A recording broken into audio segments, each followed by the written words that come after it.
Welcome back to Anchor Point, the podcast from Freedom's Advocate. I'm your host, Randy Crossan. When Canadians turn on the nightly news, do they assume everything they're hearing is fact? Or do they stop and question it? Where did the story come from?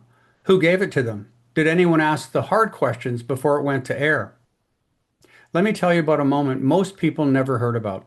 In October 2020, three respected epidemiologists from Harvard, Oxford, and Stanford published the Great Barrington Declaration. The argument was simple. Blanket lockdowns would cause enormous harm. Protection should focus on people genuinely at risk, seniors, the immune compromised. It was a serious proposal from senior scientists at three of the best universities in the world. One side of a live scientific debate. That's not how it was covered. The government's view on COVID was not treated as up for debate. The mainstream press treated the measures as settled science, and it branded these three authors fringe and dangerous, often right in the headline. We now know why. Released emails show that the director of the U.S. National Institute of Health wrote to U.S. Dr. Anthony Fauci. He called the authors fringe epidemiologists. He asked for a quick and devastating published takedown. Within days, fringe and dangerous were everywhere in the coverage. The press didn't question the takedown, it delivered it. Critics say this is a pattern with today's mainstream media.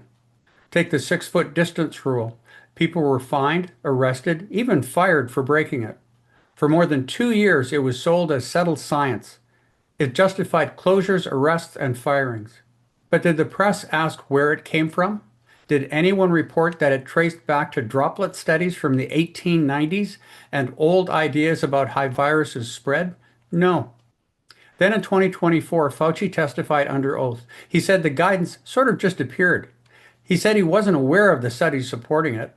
A rule sold to the public as fact was, by its own author's account, a guess. That's his sworn testimony.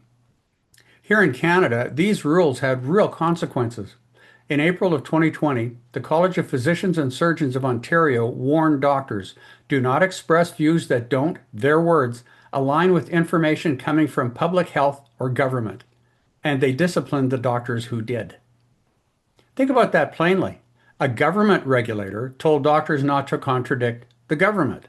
That's exactly the kind of overreach a free press exists to expose. Instead, much of the coverage called it a justified crackdown on misinformation. Time has not been kind to the party line the press enforced. 5 years on, one of the Great Barrington authors, Dr. Jay Bhattacharya, now runs the U.S. National Institute of Health, the agency at the center of the pandemic response. The concerns that declaration raised are now openly discussed by the same institutions that once dismissed them. They're being debated, they're being challenged. Not long ago, the press treated a defensible scientific position as a contagion to be contained, and it was wrong. So here's what should bother people. The job of journalism is to ask one question of any official claim.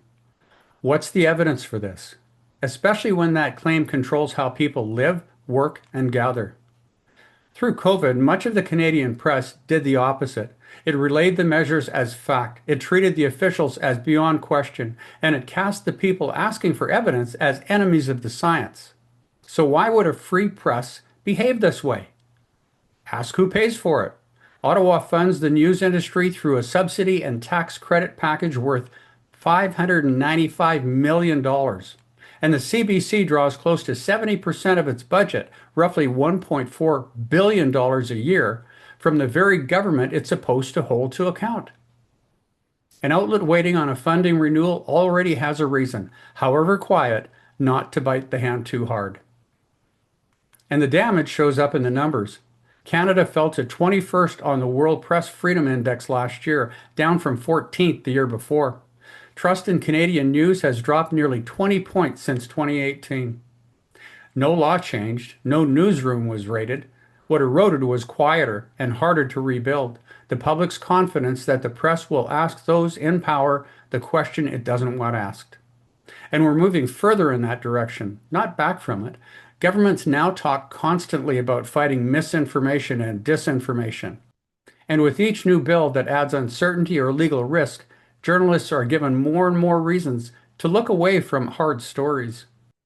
Caution replaces courage, and the story that never gets chased is the one you never know you missed. But a free press is one of the primary checks on government power. It exists to keep government accountable to the people, not to shield them from scrutiny, not to let them decide what the public is allowed to know. There are ways to fix this, and we'll get into them next time. Clear rules for who counts as a journalist, and public funding that can't be used as a reward or a punishment. At Freedom's Advocate, we work alongside our partners to support the constitutional cases that make those protections real, so governments stay bound by the guarantees of the Charter. You've been watching Anchor Point. I'm Randy Crossan. Thanks for watching, and I'll see you next time.